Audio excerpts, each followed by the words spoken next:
இந்த நாளில் உங்களோடு கூட ஆண்டவருடைய வார்த்தையை பகிர்ந்து கொள்வதில் மட்டற்ற மகிழ்ச்சி அடைகிறேன்.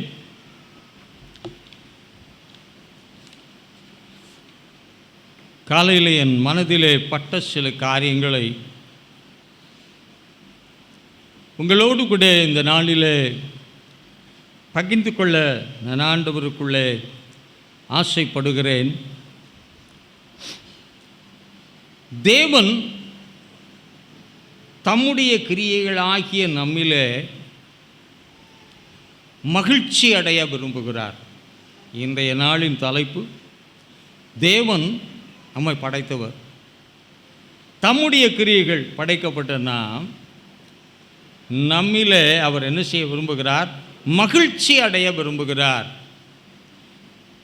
ஆகவே தேவன் நம்மிலே அவர் மகிழ்ச்சி அடைய விரும்புகிறதுனால மகிழ்ச்சிக்கு தடையாய் காணப்படுகிறவைகளை கர்த்தர் நீக்கியும், மகிழ்ச்சி அடைந்தவர்கள் தொடர்ந்து மகிழ்ச்சி அடைவதற்காக கர்த்தர் காரியங்களை நடப்பிப்பதற்காகவும் இந்த கால வேளையில் தேவன் அவருடைய வார்த்தையின்படி நம்மை நடத்தி செல்ல இந்த மாதத்தில் செயல்பட்டது போல கர்த்தர் இருக்கட்டும். நான் ஏற்கனவே செபத்திலே ஒரு காரியத்தை சொன்னேன், உங்களுக்கு ஞாபகம் இருக்கும் என்று நான் நம்புகிறேன். ஆண்டவருடைய வார்த்தையை கேட்கும்படியாய் திரளான ஜனங்கள் வனாந்தரத்திலே கூடி வந்தபோது ஆண்டவர் தன்னுடைய வார்த்தையை ஜனங்களோடு பேசிக்கிட்டே இருந்தார். ஜனங்கள் அந்த வார்த்தைக்கு தங்களை ஒப்பு கொடுத்தபடினாலாம் 3 நாள் என்ன செய்ய முடிஞ்சது? ஆமாம், நாம் குறைந்த நேரம்தான் தேவனுடைய வார்த்தைகளை கேட்கிறோம். அங்கே இடையில பாட்டு கிடையாது. சில சொல்லுவாங்க, பிரசங்கத்துக்கு இடையில கூட 2 பாட்டு அவ்வப்போது பாடி எழுப்பி உட்கார வச்சு, சில அப்படி இப்படி செஞ்சாதான் உட்கார்ந்தே இருந்தாங்க. எந்த இடத்துல? தரையில், மணலில். அதில் எப்படியெல்லாம் இருந்துச்சு தெரியல, வனாந்தரம் சூடெல்லாம். இயற்கையவே கர்த்தர் மாற்றி கொடுத்தார். வனாந்தர பயணத்தில் எப்படி அந்த வெயில் மத்தியில் அவர்கள் கடந்து போனாலும் கர்த்தர் குளிர் நிழலாக என்ன செய்தார்? இருந்த வண்ணமாக அவர்களோடு இருந்து பசியை மறந்து, தூக்கத்தை மறந்து, சரீர இழைப்பை மறந்து, அடுத்து சாப்பாட்டுக்கு என்ன நமக்கு முக்கியம்? அதானே, சாப்பாடை மறந்து எல்லாத்தையும் மறந்துட்டு, ஸ்பெஷலாக இன்னொன்று தூக்கத்தையும் மறந்து. தூக்கம் நீங்கள் தூங்கணும்னு நினைக்க வேண்டாம், அது உங்களை தேடி வரும். டைம் ஆனால் நம்ம போல தன்னை போல் என்ன செய்யும்? இழுக்கும். அதையும் உடைத்து பாலகரில் இருந்து பெரியோர் வரைக்கும் தேவ சமூகத்தில் அமர்ந்திருந்தபடியினாலே கர்த்தர் அவர்களை திரும்ப அனுப்பும்போது வழியிலே அவர்கள், ஆங்கிலத்தில் ஃபெயிண்ட்டுன்னு போட்டிருக்கிறது, களைப்படைந்து விடுறது வேற, அப்படியே மயக்க நிலைமை அடைந்து விடாதபடிக்கு அவர்கள் என்ன செய்ய ஆரம்பித்தார்? திருப்தி ஆக்கினார். எலியா சாப்பிட்டு விட்டு அவர் வாட்ட 40 நாள் நடந்தார். ஆனால் இவங்களுக்கு ஒரு நேரம் தான் சாப்பிட்டான், ஆனால் எப்போமா சாப்பாடு கொடுப்பாரான்னு தேடணும். அவ்வளோதான் வித்தியாசம். தேவனை நோக்கி தேவ லக்குக்காக ஓடினால் தேவன் கொடுக்கிற போஜனம், அன்னைக்கு அந்த அழிந்து போகிற போஜனம் எலியாவின் திட்டத்தை நிறைவேற்றி முடிக்கத்தக்கதாக அவனுக்கு பலன் தந்தது போல உங்கள் வாழ்க்கைக்கு தேவையான வார்த்தை என்னும் அப்பத்தை தருகிறார். மேன்மையான அப்பம். இந்த அப்பம் உங்கள் வாழ்நாள் காலத்தை முடிக்கும் மட்டும். அது எப்படி இருக்கும்? பலனாக இருக்கும். நீங்கள் வாயினால் சொன்னால்தான் அது பலன் வரும். வாயை மூடிக்கிட்டு இருந்தால் என்ன வராது? ஒன்றுமே வராது. உங்கள் வாயை திறந்து நீங்கள் சொன்னால் அதன்படியே ஆக கர்த்தர் கிருபை செய்வார். ஆகவே அந்த போஜனத்தை காட்டிலும் தேவன் கொடுக்கிற போஜனம், ஆமாம், ஆண்டவரும் மெய்யான போஜனமாக இருக்கிறபடியால் இந்த மாதம் முழுவதும் இந்த வாக்குத்தத்த வசனத்தின்படி நாம் கேட்டு வந்த வார்த்தைகளின் அடிப்படையையும் கர்த்தர் போகும்போது இந்த மாதத்தின் இறுதி இந்த நாளில், கர்த்தருடைய நாளில், அந்த வசனத்தின்படியே கர்த்தர் உங்களுடைய வாழ்க்கையிலும் உங்களை வார்த்தையின்படியே அனுப்பி ஆசீர்வதிப்பாராக. நான் தேவனுடைய வார்த்தையை தொடங்கும் முன்பதாக, தேவன் எவ்விதமாய் அவருடைய கிரியைகளிலே மகிழ்கிறார், அவர் மகிழ்ச்சி அடைய விரும்புகிறதிலே பலவிதமான குறுக்கிடுதல்கள் உலகத்திலே நிகழ்ந்தாலும், நாம் அறியாத எதிர்மறையான காரியங்கள் நம்முடைய வாழ்க்கையிலே சம்பவித்தாலும், அற்புதத்தின் தேவன், அதிசயத்தின் தேவன், அதிசயங்களை செய்கிற தேவன் உங்கள் வாழ்க்கையில் எல்லா நிலைமைகளையும் மாற்றி உங்களிலே நீங்களும் களிகூறத்தக்கதான காரியத்தை இந்த கால வேளையில் செய்ய வேண்டும் என்று சொல்லிதான் இந்த தேவனுடைய வார்த்தையை உங்களுக்கு நான் தொடங்கும்படியாக விரும்புகிறேன். அப்படி தொடங்கும் பொழுது அவருடைய தீர்மானம் எப்பொழுதுமே அவருடைய கிரியைகளின் மேலே இருக்கிறது. நாமெல்லாம் யாருடைய கிரியைகள்? யாருக்கா சந்தேகம் இருக்கா? சிலரை பார்த்து இது அப்படிம்பாங்க. அதை இன்னைக்கு மாற்றிட்டு நாங்கள் அப்படின்னு சொல்லுவோம். இப்படி சொன்னது இப்படி போட்டால் ப்ளஸ் பாயிண்ட், இப்படி போட்டிங்கன்னா மைனஸ் பாயிண்ட். இது வேண்டாம், இப்படி ஒரு கோடை போட்டு இந்த காலை வேளையில் அவர் தீர்மானம் என்னுடைய வாழ்வில், அது எல்லாத்துக்கும் வசனம் நான் தரேன். அவருடைய தீர்மானம் என் வாழ்விலே நிறைவேறும் பொழுது அவருடைய தீர்மானத்தாலும் நான் எப்படி இருக்க முடியும்? மகிழ்ச்சியாய், மன மகிழ்ச்சியாய், நற்காரியங்களை கேட்கும்படியான ஒரு சூழ்நிலையை பெற்றுக்கொள்ளவும் ஆண்டவர் நிச்சயமாக என்ன செய்வார்? உதவி செய்வார். இதில் சங்கீதக்காரன் எப்படி, நாம் எப்படி, வருகிற காலங்களில் காணப்படுகிற மக்கள் எப்படி இருக்க வேண்டும் என்பதை குறித்தும் தெய்வ வார்த்தையில் சில காரியங்களை நான் கோடிட்டு காட்ட இந்த காலவேளையில் ஆசைப்படுகிறேன். ஏசாயா தீர்க்கதரிசியின் புஸ்தகம் 61ஆம் அதிகாரம் 8ஆம் வசனத்தை நீங்கள் பார்ப்பீர்கள் என்றால், 61 ஏசாயா 61:8 படிங்க சீக்கிரமா. ஆ ஆ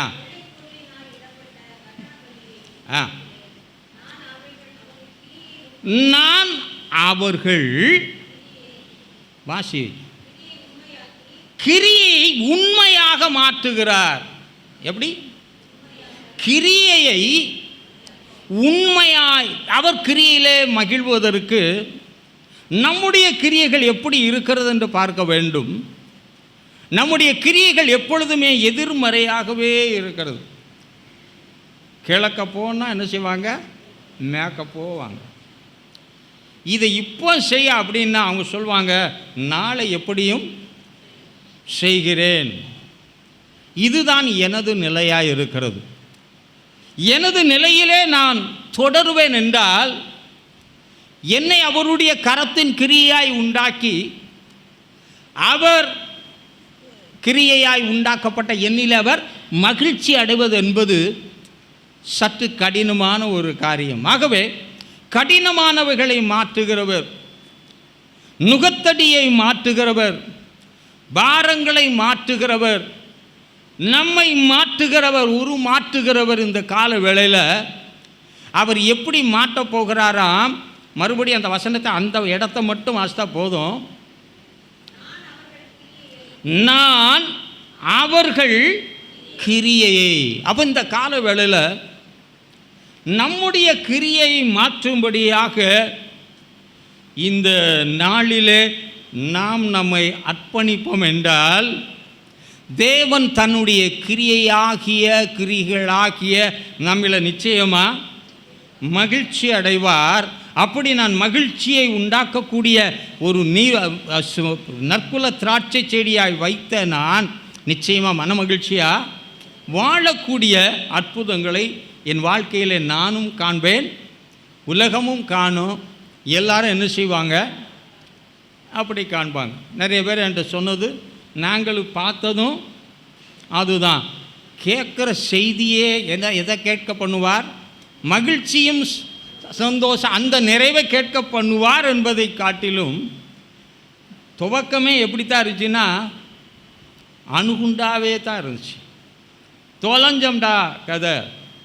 ஆனால் அவைகள் மத்தியிலேயும் தேவன் தன்னுடைய கிரியைகளிலே மகிழ விரும்புகிறபடியினால நம்முடைய கிரியைகள், நம்ம கிரியைகள் சூழ்நிலையில் அதுக்கேற்ற மாதிரி இருக்கான். அதை மாற்றி அவருடைய கிரியை போல நம்மையும் மாற்றிவிட்டு பின்பு அவருடைய கிரியைகளை நாம் செயல்படுத்தும்படியாய் செய்து அதன் விளைவாக பெறுகிற பலனால அவரும் படைத்த அவரும் படைக்கப்பட்ட நானும் மகிழ்கிறதுனாலே என்னையும் என்னை சுற்றி இருக்கிற இடத்திலேயும் ஒரு பெரிய மாற்றத்தை கர்த்தர் ஏற்படுத்த முடியும். உன்னையும் உன்னை சுற்றிலும் தேவன் மழையை வர்ஷிக்க பண்ணுகிற தேவன், ஆசீர்வாதமான மழையை நான் பெய்ய பண்ணுவேன் என்று சொன்னவர், நம்மை சுற்றிலும் ஒரு பெரிய மகிழ்ச்சி உண்டாகத்தக்கதான காரியத்தை கர்த்தர் செய்யும்படியாக இந்த நாளில் விருப்பமுள்ளவராக இருக்கிறார். நாம் ஒன்றிணைந்து செயல்படுவோம். தேவனுடைய மகிழ்ச்சியான காரியங்களை நம்முடைய வாழ்க்கையில் காண்போம். நான் உங்களிடத்தில் சொன்னேன் அல்லவா, 2 தினங்களாக எங்களுக்கு வந்த செய்தி ரொம்ப ஆபத்துக்குரிய செய்தியே வந்தது. நேற்று என் மகள் சொன்னால் குக்கரில் சமைச்சிக்கிட்டு இருந்தாலும் கிட்ட பாப்பா, குட்டி பாப்பா நின்றுருக்கிறா. திடீரென்று குக்கர் அப்படியே வெடித்து விட்டது. பொதுவாக அந்த விசில் என்ன செய்யணும்னா அங்கே ஒரு சேஃப்டி வால்வ் ஒன்று இருக்கும், அது பிச்சிரும். வெடித்தது. அவள் அடுப்புக்கிட்ட நின்று சமைத்து கொண்டு இருக்கிறாள். பாப்பா அந்த நிமிஷம் கொஞ்சம் அப்படியே விலகி இருக்கிறா. டமார்னு வெடிச்சுது. ஆனால் தேவ கிருபையில் காக்கப்பட்டார்கள். ஒரு துக்கம் போல, ஒரு ஆபத்தாக ஒரு காரியங்கள் நிகழ்ந்தாலும் எந்த நிகழ்வும் அவர் அறியாமல். ஆனால் தலையில் முடி விழுந்தா கூட, அதனால் முடி விழுந்தால் கவலைப்படாதீங்க, முடி முளைக்கட்டும், அது அடுத்த கதை. ஆனாலும் அதை அறிந்த தேவன் நிச்சயமாக நல்ல முடிவு உண்டு என்று சொன்னவர், நம்முடைய நம்பிக்கை வீண் போகாதபடி இதுவரைக்கும் அவரால் காக்கப்படுகிறோம், தொடர்ந்து காக்கப்படுவோம் என்ற மனநிலைமையில் சூழ்நிலையினால் சிதறி விடாதபடிக்கு காரியங்களை செய்கிறவர் இமைப்பொழுது காத்து வழி நடத்தினார். அதுபோல் என் பையன் தன்னுடைய சர்வெண்ட்டுக்காக இந்தியாவிலிருந்து ஒரு பெண்ணை அழைச்சிருந்தாங்க வேலை செய்யும்படி. ஆனால் அந்த சிங்கப்பூர் சட்டத்தின்படி ஒரு வேலைக்கு நியமிக்கணும்னா அநேக காரியங்கள் பின்பற்றப்படும். அதன்படி தான் அழைத்தா. நான் ஏர்போர்ட்டில் இறங்கின உடனே சிங்கப்பூரில் காணப்படக்கூடிய இமிக்ரேஷன் டிபார்ட்மெண்ட்டு அவங்கள அனுமதிக்க முடியாது, திரும்ப போயிட்டு 2 நாள் கழிச்சு வர சொல்லுங்க. ஆனாலும் அப்போ நாங்கள் குடும்ப ஜெபம் இந்த இடத்துல பண்ணிகிட்டு இருந்தோம். இப்படி ஒரு பிரச்சனை, இதே மாதிரி வசனத்தை வச்சு ஜெபம். இமிக்ரேஷனை பொறுத்த மட்டும் நான் பல அனுபவங்களை நான் பார்த்துருக்குறேன். ஒன்று நினச்சிட்டான்னா மாற்றவே மாட்டான். ஆனால் கர்த்தர் எங்களுடைய விஷயத்தில் மாற்றி இருக்கிறார். அது அற்புதத்தில் அற்புதத்தில் ரிஜெக்டட்னு எழுதினதையே திரும்ப எடுத்து மாற்றி கொடுத்த இடமே இருக்குது. பிரமோத் வாழ்க்கையில் கர்த்தர் அப்படி செய்தார்.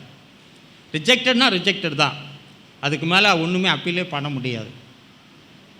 எந்த இடமானாலும் எந்த சூழ்நிலையானாலும் வார்த்தையை அனுப்பி காரியங்களை நடப்பித்து நாம் அவருடைய கிரியைகளாக இருப்பதினாலே, அவருடைய கிரியைகள் என் மூலமாய் வெளிப்படுவதினாலே உலகம் தேவனை அறிந்து கொள்ளும்படியாக நாம் தலை குனிந்த இடத்திலே, நாம் வெட்கப்பட்ட இடத்திலே, இதே மருத்துவக் கல்லூரியில் டென்டல் காலேஜில் படிக்கிற ஒரு பாப்பா இங்கே வந்து கொண்டிருந்தால் ஒரு நாள் ஃபோன் பண்ணி, பாஸ்டர் நான் சூசைட் பண்ண விரும்புகிறேன்னு சொல்லி என் இடத்துல சொன்னாள். ரொம்ப கஷ்டமாக இருந்துச்சு. நிறைய சப்ஜெக்ட் ஃபெயில் ஆகிட்டேன் பாஸ்டர், எனக்கு என்ன செய்யறதுன்னு தெரில. கவலைப்படாத, ஜெபம் பண்ணுகிறேன், கர்த்தர் உனக்கு அற்புதம் செய்வார்.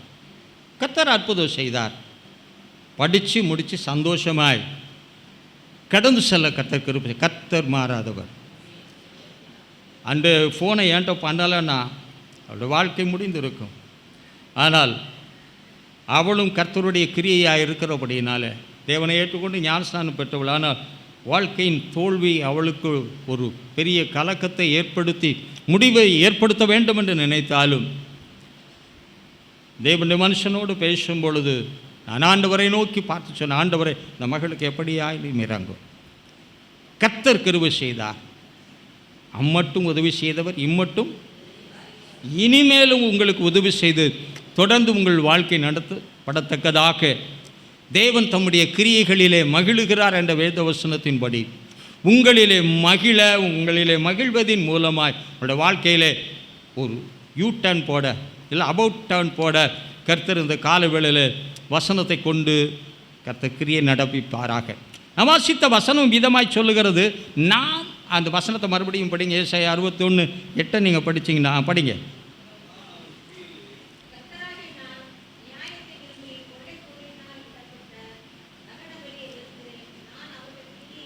நான் அவர்கள் கிரியையை. அப்போ நாம் செய்ய வேண்டிய ஒரு காரியம் 100க்கு 100 வெற்றி அடைய வேண்டும் என்றால் நம்ம கிரியையை முடிச்சுக்கணும். கர்த்தரிடத்தில் உன் காரியங்களை ஒப்புவி, அவரே காரியத்தை வாய்க்கு செய்கிற தேவன். இந்த கால வேளையில் நம்ம முற்றிலும் அவருக்கென்று நம்மை ஒப்படைத்து விட்டால் நம்ம யாருடைய கிரியையாய் மாற்றி விடுவார்? தேவனுடைய கிரியையாய் மாற்றி விடுவார். நம்முடைய கிரியைகள் ஒருவேளை நம்முடைய திறமை இருக்கலாம், எதையும் சாதிக்கக்கூடிய அதை செய்து முடிக்கத்தக்க ஆற்றல் இருந்தாலும், யானையாக இருந்தாலும் பெரிய காலாக இருந்தாலும் அடிச்சு இருக்கும். மனிதனுடைய எவைகள் ஆனாலும் அது குறைவுள்ளது. ஆனால் நிறைவாகிய தேவன் நமக்குள்ளே வரும் என்றால் நிறைவும் குறையாது, குறைவும் குறைபடாது. மாறாக ஒரு சீரான நிலைமையில் வெற்றியாய் ஓடக்கூடிய ஒரு பாக்கியத்தை கர்த்தர் என்ன செய்ய முடியும்?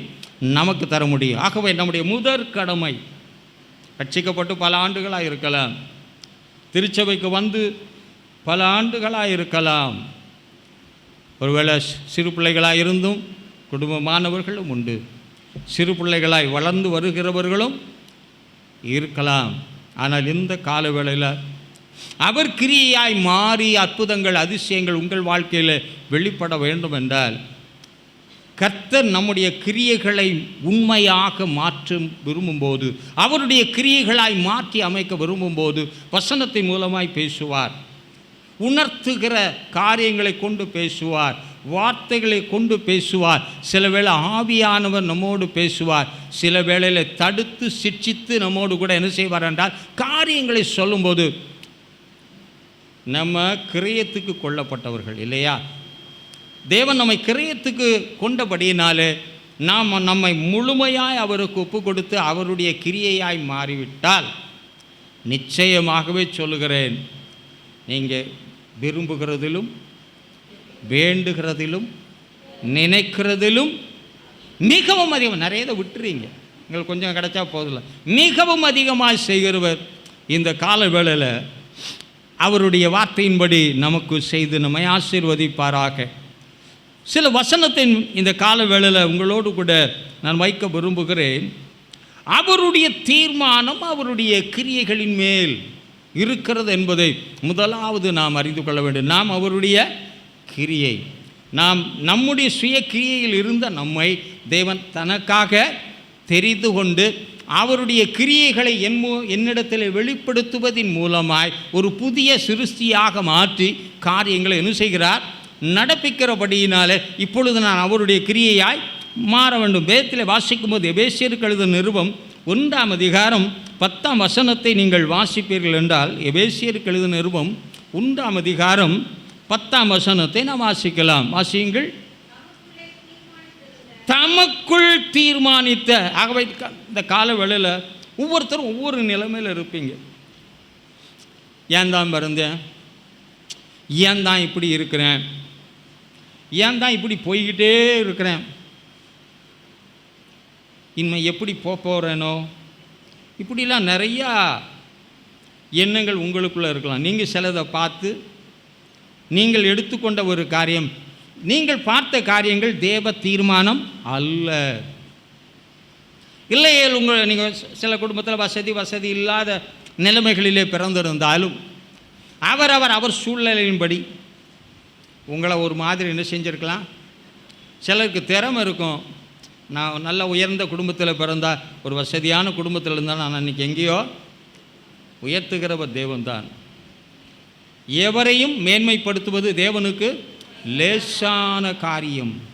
எவரை உயர்த்துவதும் அவருக்கு. ஆகவே நீங்கள் உங்கள் குடும்ப பிறப்பு சூழ்நிலையில் உங்கள் வளர்ப்பு எப்படி இருந்தாலும், இல்லை என்றால் உங்களை இனம் கண்டு கொள்ளாத, உங்களை கொஞ்சம் கூட புரியாமல் நடத்துகிறவர்களாய் கூட இருக்கட்டும்.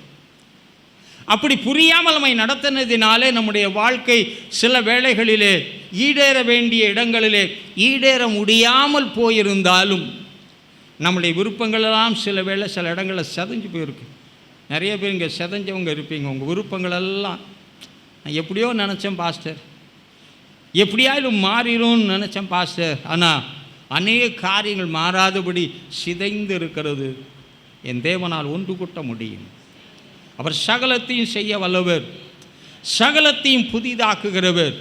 இந்த கால வேளையிலும் நீங்கள் எந்த நிலைமையிலே இருந்தாலும், வேதம் சொல்லுகிறபடி நெறிந்த நாணலை முறியாமலும் மங்கி எரிகிற, ஆமாம், நாணல் நெறிந்தால் ஒன்றுமே செய்ய முடியாது. கம்பி உழைஞ்சால் நிமித்துக்கலாம். சில காரியங்கள் நிகழ்ந்தால் அதை உருமாற்றி கொள்ளலாம். ஆனால் நாணல் நெறிந்தால் அது அவ்வளவுதான். அது துண்டா கீழே விழுகிறது தவிர. இந்த பறவைகளில் நான் புறா வளர்த்துருக்கிறதுனால புறாவை அந்த ரெக்கையை கட்டிடுவோம். அந்த ரெக்கையை இப்படி நசுக்கி வச்சு கட்டிடுவோம். திரும்ப நிமித்து விட்டால் அந்த ரெக்கை எப்படியெல்லாம் அந்த வளைஞ்சு ஒடிஞ்ச மாதிரி இருந்துச்சோ அப்படியே இருக்கும். அந்த புறா அப்படியே கொத்தி விடும். அப்புறம் பார்த்தீங்கன்னா மறுபடியும் எப்படி மாறினா அழகாக மாறிடும். நம்ம இப்படி உடைச்சதுனாலங்கிறதுனால அல்ல, அது மறுபடியும் அதை புதுப்பித்து கொள்ளக்கூடிய ஒரு கிருபையை கொடுத்துருப்பார் என்றால், தேவனே உன்னோடு இருந்து அவர் சொன்னார், தேவன் என்றைக்குமுள்ள சதா காலங்களில் அவர் நம்முடைய தேவன், மரண பரியந்தம் நம்மை நடத்துகிற தேவன் நிச்சயமாய் மாற்றுவார். ஆகவே நெறிந்த நாணலாக இருந்தால் அது உண்மையாகவே பயன்படாதுதான், அது அவ்வளவுதான். ஆனால் அப்படிப்பட்டதையே கர்த்தரால் நிமிர்த்தக்கூடும் என்றால், ஆத்துமா, தேவன் கொடுத்த ஆவி, தேவன் கொடுத்த ரட்சிப்பு, தேவன் கொடுத்த மேன்மையான காரியங்கள், உடன்படிக்கைகள், அழைப்பு, தெரிந்து கொள்ளுதல், இவைகளெல்லாம் நம்மோடு இருக்கும் பொழுது கீழாக்காமல் மேலாக்குவேன் என்று சொன்ன வார்த்தை நிச்சயமாய் நிறைவேறும். வாலாக்காமல் தலையாக்குவேன் என்ற வார்த்தையும் நிச்சயமாய் நிறைவேறும். ஏனென்றால் நீதிக்கு ஜெயம் கிடைக்க பண்ணு மட்டும். நம்முடைய வாழ்க்கையில் அநேக வேளைகளிலே பார்ப்போம் என்றால் நம்முடைய நீதியை அற்றுப்போகிற ஒரு நிலைமை தான் காணப்படுகிறது. எந்த ஒரு காரியத்திலே நாம் நீதி பெற வேண்டும் என்று விரும்பினாலும், குடும்ப வாழ்க்கையிலிருந்து, படிக்கிற இடங்கள்லேருந்து, வேலை பார்க்கிற பகுதிகளிலிருந்து, எல்லா இடங்களிலும் நம்முடைய நீதிகள் என்ன செய்யப்படுகிறது என்றால் முறிக்கப்பட பார்க்கிறது. ஆனால் அப்படிப்பட்ட இடத்திலேயும் நீங்கள் சொல்ல வேண்டிய ஒரு காரியம், நீதிக்கு நிச்சயமாய் ஜெயம் கிடைக்க பண்ணுவார். இப்போ உன் வாய் யார் வாயாக மாறணும்? ஆமாம், உங்கள் வாயாக இருக்க வேண்டாம். நம்ம வாய் யார் வாயாக மாறணும்? தேவனுடைய வாயாக மாற கர்த்தர் நிச்சயமாக கிருபை செய்வார். ஏனென்றால் அவருக்காய் பேசுவதற்காய், அவருக்காய் செயல்படுவதற்காய், அவருடைய நாமத்தின் மகத்துவத்தை அறிவிக்கும்படியாய் கர்த்தர் நம்மை அவருக்கு வாயாக வைத்திருக்கிறபடியால் நிச்சயமாக இந்த வாயிலிருந்து புறப்பட்டு போகிற அந்த வார்த்தையின்படியே கர்த்தர் காரியங்களை நடப்பித்து எல்லாவற்றையும் என்ன செய்வார்? ஏனென்றால் தேவன் அவருடைய கிரியைகளாகிய நம்மிலே அவர் மகிழ்ச்சி அடைய விரும்புகிறார். நல்லா கவனித்து பாருங்கள். ஆதியாகமத்தில் படைப்பில் கூட நீங்கள் கவனித்து பாருங்களேன். ஒன்றொன்னையும் படைச்சி முடிச்சுட்டு பார்த்து ரசித்து, சிலர் எங்கே போனாலும் சரி எதையுமே பார்த்து ரசிக்க மாட்டாங்க. எங்கடா பலகார கடை இருக்குது, எங்கடா சாப்பாடு கடை இருக்குது, அதை பார்த்து ரசிக்கிறான். சில வேளை பார்த்து ரசிக்கிறதெல்லாம் விட்டு இந்த குரங்குகளாக உட்காந்துருக்கு விதவிதமாக, அதை பார்த்து ரசிக்கிறதையும் பார்த்துருக்குறேன். ஏன்னா அவனுடைய நிலைமையின் அந்த தடுமாட்டம் ரசிக்க வேண்டியதை பார்த்து, ஆமாம், நாமும் தேவனை ரசிக்க அல்ல. ரசிக்க போயிடுவான், மாறிடுவான். ஆனால் ருசிச்சா போக மாட்டான். ஆண்டவர் உங்களை ருசிக்கத்தக்கதாக வார்த்தைகளையும் கொடுத்து, அந்த வார்த்தைகளின்படி காரியங்களை உங்களுடைய வாழ்க்கையில் அவர் செய்து சகலத்தையும் செய்கிறபடியினாலே, ருசித்து பார்க்க செய்கிறபடியினாலே நீ என்ன செய்யக்கூடாது? மறந்துடக்கூடாது அதன் ருசி. ஆகவே அந்த அடிப்படையிலே உங்களை செயல்படுத்த கர்த்தர் இந்த நாளிலே அவர் விரும்பி உங்கள் கிரியையை மட்டும் என்ன செய்ய போகிறாரு? அதை செய்ய ஆரோக்கியம் போதே பட்டு செலவில் கொட்டிப்படுறாரு. சில வேலை பிடிச்சி என்ன செய்கிறாரு? திரிவிப்புறாரு. சில வேளையில் சில காரியங்களை செய்கிறார். காரணம் என்னென்னா, நம்ம கிரியைக்குள்ளே போயிட்டோம்னா நம்ம நிச்சயமாகவே மாறிவிடும். நம்ம கிரியை மாற்ற தேவன் கிரியைகளை பார்த்து பார்த்து ரசிக்கிறவர். நான் ஏற்கனவே சொன்னேன்லவா, படைச்ச ஒன்றொன்னையும் பார்த்து ரசித்து அப்புறம் அதை ருசித்து அதில் சந்தோஷம் அடைந்து அதை ஆசீர்வதி. எல்லாத்தையும் அப்படி தான் செஞ்சுருக்கிறார். ஆனால் மனுஷனை பார்க்கும்போதும் பார்த்தார், ரசித்தார், அவனிலும் மகிழ்ச்சி அடைந்தார். அவனுக்கு பெரிய பொறுப்புகளை என்ன செய்தார்? ஆண்டுகொள் என்று கொடுத்தார். ஆகவே தேவன் மகிழ்வதே அவருடைய எல்லா கிரியைகளின் மேலே. அப்போ தேவன் அவருடைய எல்லா கிரியைகள் அவர் மகிழும்போது அவருடைய நாமத்தின் மைமைக்காய் தெரிந்து கொள்ளப்பட்ட பாத்திரங்களாய் காணப்படுகிற உன்னிலே கர்த்தருடைய கிரியைகளை நடப்பிப்பதின் மூலமாக நீங்களும் உலகமும் மகிழ கதை செய்ய மாட்டாரா? ஆகவே நிச்சயமாய் நல்ல முடிவு உண்டு. உங்களுடைய நம்பிக்கை ஒரு நாள், ஒருவேளை ஒரு ஆரம்பத்தில் சில தடுமாற்றம் போல, சில குழப்பங்கள் போல, நம்பிக்கை இழக்கத்தக்க நிலைமைக்கு கொண்டு சென்றாலும் சகலத்தை மாற்றி புதிதாக்கி நிறைவுள்ளதாக்கி என்ன நோக்கத்திற்காக அதை பிடித்தாரோ அதை செய்து முடிக்கக்கூடிய காரியத்தை நம்ம வாழ்க்கையில். அதனால் எப்படி இருக்கணும்? பலன் கொண்டு திடமான. யோசுவாவுக்கு இஸ்ரவேல் ஜனத்தை பார்த்தா என்ன ஆச்சு? ரொம்ப பயந்து போயிட்டான். மோசேயும் பயந்தான். இஸ்ரவேல் ஜனத்தை பார்க்குற ஆண்டவரும் பயந்தார். எல்லாருமே பயந்தாங்க. ஆண்டவர் சொல்கிறாரு, யோசுவா 1 திருவண்ணா, பலம் கொண்டு திடமனதாயிரு. மோசேக்கு எம்புட்டு கிருபை இருந்துச்சு, அவராலே சமாளிக்க முடியல. நம்ம கண்ணுக்குள்ளே என்ன விட்டுருவேன்? இல்லை, உன்னை கொண்டு கத்த பெரிய காரியங்களை செய்வார். பலவீனனானாலும் சரி, பலனற்றவனானாலும் சரி, பலப்படுத்துவது லேசான காரியம் என்று உன் வாயினாலே நீ சொல்வாய் என்றால் உன் சத்துருக்கள் பிடரியிலே ஆமென் நிற்கத்தக்கதா கர்த்தர் கிருபை செய்வார். இந்த நாள் உங்களுடைய வாழ்விலே ஒரு பெரிய ஆசீர்வாதமான நாளாய் மாற சத்துருக்களுக்கு முன்பதாக கர்த்தர் பந்தியை ஆயத்தப்படுத்தி கொடுத்து உன் தலையை எண்ணெயினால் அபிஷேகம் பண்ண உன் பாத்திரம் நிரம்பி வழிய ஜீவனுள்ள நாளெல்லாம் நன்மையும் கிருபையும் தொடரும்படியாக செய்கிற தேவன் தொடர்ந்து உங்களை அவருடைய வசனத்தின்படி, அவர் வசனத்தின்படி உங்களை நடத்தி கொண்டு வருகிறபடி கர்த்தர் செய்து உங்களை நிறைவாய் ஆசீர்வதித்து பெருக செய்வாராக. இதை நான் படித்து நான் சில காரியங்களை பார்க்கும்போது அதை அவன் பார்க்கும் மகிழ்ச்சி. அடுத்து நான் சொல்ல விரும்புகிறேன். எபேசியர் 1:10 மறுபடியும் படிச்சிடலாம்.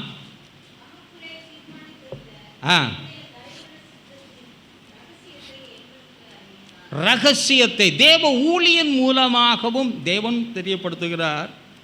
சில வேளை கலங்கி நிற்கும் பொழுது வேத வசனத்தை படிக்கும் பொழுதும் கர்த்தருடைய தீர்மானத்தை சொல்கிறார். சில வேளையில் நம்முடைய உள்ளத்திலே ராக்காலங்களில் பேசுகிறாரா இல்லையா? ராக்காலங்களிலும் அவர் பேசுகிறார். சில வேளை நேரடியாகவே நம்மிடத்தில் சுட்டி காட்டுறார். மகளை இது உனக்காகவே இப்படிப்பட்ட கேள்வியோடு நீ வந்திருக்கிறாய், அதற்கு பதில் கிடைக்கும்படி அந்த நாளிலே உன்னோடு பேசுகிறேன் என்றும் அவர் பேசுகிறார். ஏன்னா நம்முடைய தேவன் பேசுகிறவர். இந்த காலவேளையில் அவர் உன்னோடு கூட இதைத்தான் அதிகமாய் பேசுவார். ரகசியத்தை சில வேளைகளில் எதுவுமே எனக்கு தெரியலை, ஊழியர் மூலமாகவும் கர்த்தர் அவர் பேச. ஆகவே 2 சாட்சிகளால் உறுதிப்படுகிற வண்ணம் போல தேவனும் சொல்லியிருக்கிறார், ஊழியர் மூலமாகவும் சொல்லுகிறார். இன்னொன்று முப்பரி நூல் என்று சொல்லப்படக்கூடிய வேத வசனத்தின் மூலமாகவும் நம்மோடு சொல்லுகிறார். தேவன் சொல்லுகிறார், வார்த்தையாலும் சொல்லுகிறார். ஆனால் அந்த வார்த்தை யார் மூலமாகவும் சொல்லுகிறார்? ஊழியன் மூலமாகவும் செய்து. ரெண்டுலேயும் உறுதிப்படுத்த முடியும், மூன்றிலேயும். ஆமாம், முப்பரி நூல் ஒரு நாளும் மருந்து. ஆகவே காலை உணவுகளில் தேவன் சில காரியங்கள் இடத்துல பேசியிருப்பார். அடுத்ததாக ஊழியர் மூலமாகவும் பற்பல காரியங்களை உங்களோடு இது மட்டுமே பேசியிருப்பார். சில வேளைகளில் தேவ சமூகத்திலே காத்திருக்கும் பொழுது வசனத்தின் மூலமாகவும், அந்த வசனத்தின் மூலமாய் தேவன் 3 பகுதிகளில் உங்களோடு கூட பேசி உங்களை அவரோடு கூட இணைப்பதின் மூலமாய் பலவீனமான உன்னை பலவானாய், குறைவுள்ள உன்னை நிறைவுள்ளவனாய் மாற்றுவார். எதையுமே செய்ய முடியாத உன்னை எல்லாவற்றையும் செய்து முடிக்க திராணி உள்ளவனாய் மாறச் செய்ய ஒரு புதிய சிருஷ்டியாய் கர்த்தர் இந்த நாளிலே அவருடைய வார்த்தையின்படியே மாற்றி செய்வாராக. இன்னும் நீங்கள் பார்ப்பீர்கள் என்றால் 12ஆம் வசனத்தை கூட படிங்களா. அதில் ஆலோசனையும் தருவார். தேவனுக்குள்ள தீர்மானம் இருக்கிறது. சில வேளை தேவனுடைய தீர்மானங்களை அறிய முடியும். இன்றைக்கு வெளிப்படுத்தி இருக்கிறார், அது வேற. ஆனாலும் அறியப்படாத தீர்மானம், சில காரியங்களை அந்தந்த வேளையில் சொல்லுவார். நம்ம உளறுவாய் சொல்லாதன்னு சொன்னால், கொஞ்சம் பெருசாக சொல்லிட்டான்னு வச்சுங்க, ஆண்டவர் இப்படி சொன்னோம், ஆண்டவர் இப்படி சொன்ன இருக்க எல்லாத்தையும் போய் சொல்லிட்டு வந்துடுவான். சொன்னோன்னே சாத்தான் பார்ப்பேன், உங்களுக்கு இருக்கிற நம்பிக்கையை கெடுக்கிறதுக்கு எவ்வளோ பிரச்சனையை வரணுமோ. அப்புறம் கர்த்தர் சொன்னதெல்லாம் மறந்து எது வந்துடும்? மனுஷன் சொன்னதெல்லாம் வந்துடும். அப்புறம் தேவன் சொன்னதை மறந்து மனுஷன் சொன்னதை நினச்சி, உங்கள் மனசும் மாம்சமும் சொல்கிறத நினச்சி கடைசியாக ஒன்றும் இல்லாமல் கூத்தாடி கூத்தாடி போட்டுடைத்தான் இந்த நந்தவனை தாண்டி போல் உங்களுக்கு கொடுத்த அநேக காரியங்களை சிலதை சொல்லாதனே சொல்லியிருக்கு. சில காரியங்களை தேவன் செய்து முடிக்கும் மட்டும் காது, ஆனால் பொறுக்க முடியாது தான். சில வேளை நெஞ்சு இப்படி உப்பி உப்பி வரலாம். இரத்த நாளங்களை அடப்பதான் உப்புனா வேற கதை. ஆனால் இதில் உப்புனா தயவு செய்து சற்று அமைதலாயிருங்கள். நான் சில காரியங்களை எழுதி சீல் பண்ணி வச்ச மாதிரி அந்த நேரம் ஓப்பன் பண்ணும்போது அது எவ்வளோ சந்தோஷம் இருக்கும் தெரியுமா? செய்ய வேண்டிய சில காரியங்களை லிஸ்ட் அவுட் பண்ணி அதை வச்சு தினம் அதற்காக ஜெபியுங்கள். Exemption cannot be a guideline. சில வேளைகளை சிலரை நடத்துகிற விதத்தில் வித்தியாசம் இருக்கலாமே என்று அந்த நடத்துதலினாலே அவர்கள் பெறப்போகிறதை இழக்க போகிறது இல்லை. ஆகவே இதை எண்ணி குழம்பாதீங்க. ஆனால் அதிகமாக தேவன் சொன்னதை செய்வதிலே உண்மையுள்ள தேவன். அவரால் படைக்கப்பட்ட எந்த ஆத்துமாக்களும் ஆமாம் சரீர பிரகாரமாகவும் சோர்ந்து போக விரும்பலை, ஆவிக்குரிய நிலைமையிலும் எந்த ஒரு நிலைமையிலும் சோர்ந்து போக அவர் விடுகிறவர் அல்ல. ஆகவே ஆடுகளின் நிலைமையை அறிந்து நடத்துகிறவர். காணாமல் போன காயமாய் கடந்தின்னா உன்னை தூக்கி போட்டு மிதிக்கிறது இல்லை. சிலர்லாம் தப்பு செஞ்சால் அவன் அதில் வாங்கின அடியே நிறையா இருக்கும். நாமும் மனசார அடித்து குற்றுயிரும் கொலையுயிரும் அப்படியே தேய்கிற தேவன் அல்ல. சுமந்து எண்ணெய் பூசி கொண்டு வந்து சேர்க்கிற தேவன்.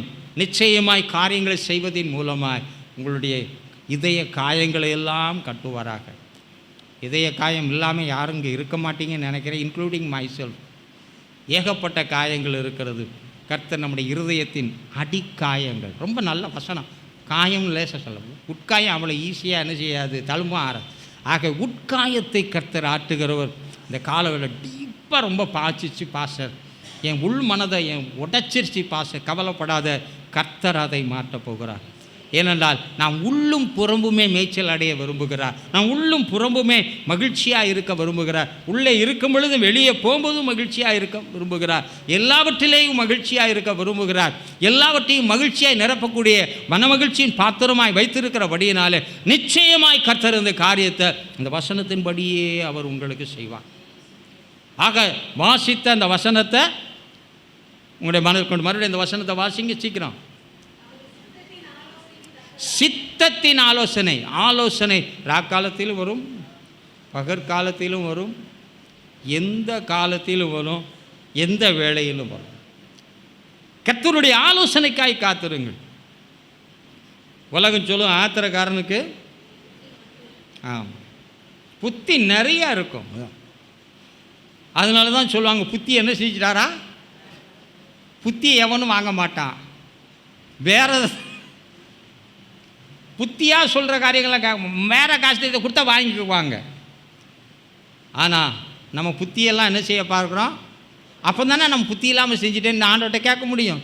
அவர் அதை காட்டிலும் புத்திமான், தெரியாமல் செஞ்சுட்டேன். அதனால் என்ன செஞ்சிடும், புத்தி இனிமேல் கடன் கொடுக்காதீங்க, கொடுத்த புத்தியை ஒழுங்காக வச்சுங்க. நமக்கு புத்தியும் அவர் தான், ஞானமும் எல்லாமே அவராய். ஆகவே அவரை விட்டுடாம அதை நீ வைத்துக் கொள்வாயே என்றால் சரியான விதத்தில் கர்த்தர் நம்ம என்ன செய்வார், நடத்தி செல்வார். அப்போ நம்முடைய நொந்து போன ஆவியெல்லாம் என்ன ஆகிடும். ஆமாம், இந்த சங்கீதம் 51 நான் வாசிக்கும் பொழுதும் கூட நொறுக்கின எலும்புகள் என்று வருகிறார். பொதுவாக ஒரு பிரச்சனை, ஒரு கஷ்டம், ஒரு இழப்பு, திரும்ப பெற முடியாத ஒரு நேரம் வந்துச்சுன்னா நம்முடைய முதல் எண்ணம் பிரச்சனையை சரி பண்ணிட்டா எல்லாமே என்ன செஞ்சுக்கலாம். அதுதான் நம்முடைய மனநிலைமை. நம்ம ஜெபம் பண்ணும்போது எப்படி, ஆண்டவர் இந்த பிரச்சனையை மாற்றிடுங்க, இதை இப்படி மாற்றிடுங்க, அப்படி தான் ஜெபம் பண்ணுவோம். ஆனால் இந்த சங்கீதக்காரனுடைய காரியத்தை சங்கீதம் முழுவதும் வாசித்தால் மட்டும்தான் தெரியும். ஃபஸ்ட்டு தன்னுடைய ஆவிக்குரிய வாழ்க்கையை அவன் அங்கே பலப்படுத்த பார்க்கிறான். ஆவிக்குரிய நிலைமையில் ஸ்திரமட்டு போன அவன் சில வேளையில் ஆண்டவரை நம்முடைய ஆவியை என்னை விட்டு என்ன செய்யாதையும், எடுத்து போடாதேயும், என்னை தள்ளி விடாதேயும், என்னை நியாயம் விசாரியும், என் பாவங்களை பார்த்து உம்முடைய முகத்தை எனக்கு. அவன் செய்கிற எல்லா காரியங்களையும் பார்ப்பீர்கள் என்றால் அதிகமாய் தன்னுடைய ஆவிக்குரிய வாழ்க்கையை சீர் செய்கிறதிலே அதிகமான முக்கியத்துவம். ஒரு வீடு நல்லா இருக்கணும்னா அஸ்திபாரமும் அது எவ்வளவு உயர வேண்டுமோ அதற்கேற்ற மாதிரி அஸ்திபாரம் இருக்க வேண்டும். அடுத்ததாக தேசத்தில் அடிக்கடி பூமி எதிர்ச்சி வரும்னா எந்த பூமி எதிர்ச்சியையோ நம்ம வாழ்க்கையில் ஃபுல்லாக என்ன தான் இருக்குது, பூமி எதிர்ச்சி மாதிரி. நம்ம எல்லா அதிர்ச்சி ஊட்டுகிறவர்களும் அதிர்ச்சி தருகிறவர்களுமே அதிர்ச்சி வைத்தியம் கொடுக்குறவங்க நிறைய பேர் இருக்காங்க. அப்போ அதிர்ச்சி தரக்கூடிய நிலைமைகளில் அது வேலையாக இருந்தால் எல்லாத்துலேயுமே என்ன தான் கொடுக்கு,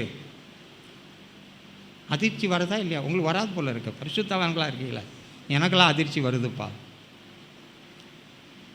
அதிர்ச்சி அடையக்கூடிய இடமாக இருந்தால் அதற்கேற்ற விதத்தில் சில இடத்துல வெயிட் வச்சா உள்ளே போயிட்டே இருக்கும். அதை கட்டும்போது என்ன செய்கிறார்கள் என்றால் கட்டடம் கட்டும் முன்பதாக அந்த மண்ணின் தன்மையை வைத்து வெயிட் அடுக்கி விடுவாங்க. அந்த வெயிட்டை, அது எவ்வளோ வெயிட்டுன்னு அந்த வெயிட்டை கூட்டி கூட்டி கூட்டி கூட்டி கட்டடமே கட்ட மாட்டாங்க. சில இடத்துல கட்டடம் புதையும் விரியும் வெடிப்புகள் உண்டாகும். வெயிட் லோடிங் டெஸ்ட்டுன்னு ஒன்று வச்சுருக்கிறேன். அதை கொடுத்து அழுத்தம் கொடுத்து அப்படியே கட்டடத்துக்கு இப்போ வச்சுக்கோமே 100 கிலோன்னு வச்சா 1000 கிலோ அது மேலே வைப்பான். இன்னும் கூட்டி பார்ப்பான், அந்த வெயிட் டாலரன்ஸை பார்ப்பான். அதில் அது அப்படியே நின்றுச்சேன், அதுக்கு அப்புறம் தான் கட்டடம் கட்டுவான். அப்படி கட்டின கட்டடங்களையும் நான் பார்த்துருக்குறேன். அதனால தான் சொல்கிறேன், சும்மா வந்து உங்கள்கிட்ட கதை விடலை. அப்படி கட்டடம் கட்டினது எங்கேயா பார்த்துக்கிங்களா? பரவாயில்ல, இங்கே எதுவும் இல்லை. இங்கெல்லாம் லேசாக அப்படி தோண்டுவான், என்ன செய்வான், இடத்துக்கு ஏற்ற மாதிரி போட்டுறான். எந்த நிலைமையும் தாங்க வேண்டும் என்பதற்காக சில கட்டடங்கள் உறுதியாக இருக்க வேண்டும் என்றால் அப்போ நிலைமைக்கு ஏற்ற மாதிரி என்ன போடணும்? அப்போ அந்த அஸ்திபாரம் போடணும்னா புத்தியுள்ளவன் தேவனுடைய வார்த்தைகளை கேட்ட உடனே மணல் மேல் அஸ்திபாரம் போடாமல் எதில் போடணும்? கற்பாறையின் மேலே. தாவீது அதில் தலை சிறந்தவன். என் வார்த்தையை கேட்டு அதன்படி செய்கிறவன் நிலைத்திருப்பான். என்ன சூழ்நிலை அசைக்காது. தாவீதுடைய வாழ்க்கையில் ஆவிக்குரிய வாழ்க்கையை கட்டி எழுப்புவதில் முதல் நபராக நின்று பிடித்தான் என்பதை நீங்கள். சிலர் என்ன செய்வாங்கன்னா எதையாவது கொடுத்து சமாளிச்சிடலாம். ஆண்டவருக்கு என்ன பிரியம்னு தெரியும். தேவனோடு தூரமாக இருக்கும்போது என்ன பிரியம்னு நினைப்போம். பொதுவாக ஸ்வீட் எல்லாருக்கும் பிடிக்கும். ஆனால் என்ன ஸ்வீட் பிடிக்கணும் எல்லாருக்கும் தெரியுமா? தெரியும். தேவனுக்கு என்ன பிடிக்கும் நம்ம அதுன்னு ஓரளவு தேவ பிள்ளைக்கு தெரியும். ஆனால் தேவனோடு நெருங்கி பழகின பின்புதான் தேவன் என்னை ஆராய்ந்த பின்பு நானும் தேவனை ஆராய்ந்து அவருடைய வழிகளை ஆராய்ந்து அறிந்த பின்புதான் தேவன் என்ன விரும்புகிறார் என்பதை. அதனால் தான் ஆண்டவரே உமக்கு பிரியமானது செய்ய எனக்கு போதியும், உம்முடைய நல்ல ஆவி என்னை வழிகளிலே. ஆகவே தேவனை புரிந்து கொண்டபடியினாலே இன்ன பிரச்சனைக்கு எதுதான் தீர்வு என்பதை அவனால் எளிதாக கண்டுகொள்ள முடியும். நல்லா கணக்கு போடுறவங்ககிட்ட ஒன்று கணக்கு கொடுத்தா செய்வாங்களா செய்ய மாட்டாங்களா? கெமிஸ்ட்ரி லேபில் பல டெஸ்ட்டுகளை பார்த்தவங்ககிட்ட ஒன்று கொடுத்து இது என்னன்னு டெஸ்ட் பண்ணி சொல்லுவாங்களா சொல்ல மாட்டாங்களாங்க? டாக்டர்ஸே குறிப்பிட்ட மருத்துவம் படிக்கிறவங்களும் உண்டு, எல்லாம் பொது மருத்துவம் படித்தவங்களும் இருக்குது. அதனால தான் கார்டியாலஜியில் பெருசாக இருப்பாங்க, நீங்கள் அவங்களையும் கொஞ்சம் பார்த்துங்க அப்படிம்பாங்க. ஏனென்றால் பொது மருத்துவத்தில் எல்லாம் படித்திருக்கிறதுனால அவங்களுக்கு பல இதை குறித்து ஒரு அறிவு இருக்கும். இங்கே எலும்பு டாக்டர் கூட வேறு ட்ரீட்மெண்ட் இருக்கட்டும், ரைட். அப்போ பொது மருத்துவம் படித்தவனுக்கு பல சம்பந்தப்பட்டதற்கு உரியவைகள் இருக்கிறது போல தாவீது பல காரியங்களை கட்டபடியினால இந்த காரியத்திற்கு என்ன பரிகாரம் தீர்வு என்பது அவனுக்கு தெரியும். அதை செலுத்தி தன்னை நிரபராதியாக்கி கடந்து போவதை காட்டிலும் நான் செலுத்தி அல்ல ஆண்டவரே, செலுத்தாமலே உமக்கும் எனக்கும் உண்டான உறவு சீர்பட என்ன செய்யணுமோ அதை செய்ய விரும்புகிறேன். நொறுங்குண்ட இருதயத்தை தேவன் தள்ளாதவர், நொறுங்குண்டதும் நறுங்குண்டதுமான இருதயத்தை புறக்கணியாதவர், நொறுங்குண்ட பலியை விரும்புகிறவர். ஆகவே அவருடைய விருப்பத்தை அறிந்து அவருக்கு பிரியமானபடி தன்னுடைய வாழ்க்கையை அமைத்து கொண்டு காரியங்களை செய்ய விரும்பினபடினால தான் அவனுடைய ஆவிக்குரிய வாழ்க்கையில் சில பலவீனங்கள் மோதினாலும் பலவீனங்களை தாண்டி சென்றார். பலவிதமான பலவீனங்கள் அவனோடு கூட தொடர்ந்து போராடினாலும் அவனை பலவீனப்படுத்த முடியவில்லை. கிறிஸ்து அவனுக்கு பலனாய்த்தான் இருந்தார்.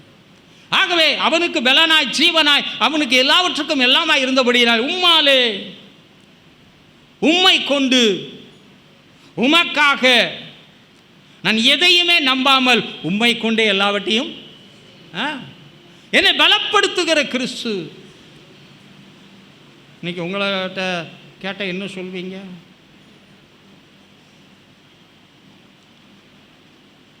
நான் ஆரம்பத்தில் கேட்டேன், வாக்குத்தத்த வசனத்தை பற்றி கொஞ்சமாக எழுதித்தாங்க. சிலர் எழுதி பக்கத்தை குறைச்சியும் கொடுத்தாங்க. ஆனால் சிலர் கொஞ்சம் கொஞ்சமாக பக்கம் கூடிக்கிட்டே போகுது. எனக்கு எவ்வளோ சந்தோஷம் தெரியுமா? அவர்களுக்குள்ளே காணப்படுகிற அந்த வளர்ச்சி. நான் அதற்கேற்ற விதமாக இன்னும் வளர்வதற்கு என்ன தேவையோ அதற்கேற்ற ஆலோசனைகளுக்கு அதில் எழுதியிருக்கிறேன். ஏனென்றா நீங்கள் வளர்வதை ஆண்டவர் விரும்புகிறார், நானும் விரும்புகிறேன். நீங்கள் வளர்ந்தால்தான் உங்களிலே நிற்கத்தக்க திராணி இருக்கும். பவுல் சொல்கிறான், நாம் நிற்கத்தக்கவர்கள் என்பதை நாம் என்ன செய்ய வேண்டும்? அறிந்திருக்க வேண்டும், சோதித்து அறிந்திருக்க வேண்டும் என்பதாக ஏனென்றால் எனக்கு நிற்க திராணி இல்லாமல் நான் வேறு காரியத்தில் கையை வச்சேன்னா கஷ்டம். கட்டும் முன்பதாக கட்டும் காரியங்களை குறித்தும் அதனுடைய செலவை குறித்தும் அதன் காரியங்களை காத்தில் எப்படி இருக்கணும்? ஆயத்தமாக இருக்கணும். இல்லை என்றால் இடையில சிக்கல் வரும்போது பாதியிலே நின்றால் அவமானப்படுகிற நிலைமை. நம்முடைய வாழ்க்கை, எத்தனை பேருடைய வாழ்க்கை பாதியில் நிற்கிது. சிலருக்கு அஸ்திவாரம் வச்சு அந்த கல்லோடே இருக்குது. ஒரு கல் 2 கல் இருக்கும். அதை தவிர வேற கல் இத்தனை வருஷம் ஆகியும் நீங்கள் வளர்கிறவர்கள், வளர்ந்து பெறுகிறவர்கள், கிறிஸ்துவின் நாளுக்காக கிறிஸ்துவின் மகிமைக்காக நீங்கள் நிறைவுடையவர்களாய் மாற வேண்டும். ஒன்றின் மேலே ஒன்று இசைவனைப்பாய் கட்டப்பட்ட நிலைமையிலே ஆண்டவருக்குள் வளர்ந்திருந்தால் உங்களுடைய குடும்பங்களை எவ்வளோ பெரிய மாற்றங்களை பார்த்துருக்க முடியும் தெரியுமா? தேவன் கிரியை செய்வதற்கு தடைய வீடு இருந்து வெளிச்சம் இல்லை என்றால் எவ்வளவு கஷ்டமா? அதை போலவே நீங்கள் எவ்வளவு பெரிய எல்லா நிறைவு இருந்தாலும் தேவனாகிய வெளிச்சம் இல்லை என்றால் நீங்கள் வச்சிருக்கிற வெளிச்சமும் துன்மார்க்கன் போடும் வெளிச்சமும் பாவமாகும் என்று சொல்லப்பட்டிருக்கிறது. அதுக்கு வேறு கருத்து இருக்கு. அவன் வெளிச்சம் போட்டு தான் சிலதெல்லாம் செய்வான், அதனால் விட்டுருவோம். ஆகவே தேவனுடைய பிள்ளையை நீயே வெளிச்சமாக இருக்க வேண்டும், உலகத்துக்கு வெளிச்சமாக இருக்க வேண்டும். அதனால் தன் நிற்கும் நிலைமையை பரிசோதித்து நிலைவரமான ஆவிக்குள்ளாக, நிலைவரமான ஜீவியத்துக்குள்ளாக தன்னை அவன் உறுதியாக அஸ்திவாரம் இட்டு கொண்டபடியால் எது போராடினாலும் எது மோதினாலும் தாவீதை ஒன்றுமே ஒரு விசை ஒரு அரக்கனால விழ வேண்டிய ஒரு சூழ்நிலை ஏற்பட்ட பொழுதும் தாவீது தன்னைத்தானே பாதுகாக்கக்கூடிய நிலைமை அற்றிருந்தாலும் கர்த்தர் அவனை அந்த இடத்துல பாதுகாத்தார். விடவே இல்லைங்க, மனுஷனுடைய கையில் விடவே இல்லை, விடமாட்டார். ஆகவே தேவனுடைய இருதயத்தின் காரியங்களை அறிந்து கொள்ள பிரயாசப்பட யோவான் அறிந்து கொண்டான். இயேசுவோடு இருந்த 12 சீடர்களிலே தேவனுடைய உள்ளான மனதை அறிந்தவன் யார் மட்டும்தான். ஆமாம், தேவனுடைய உள்ளான மனதை அறிஞ்சிருக்கிறீங்களா? உங்களை நீங்கள் அறிஞ்சிருக்கிறீங்களா? உங்களையே உங்களுக்கு தெரியாது. நீங்களே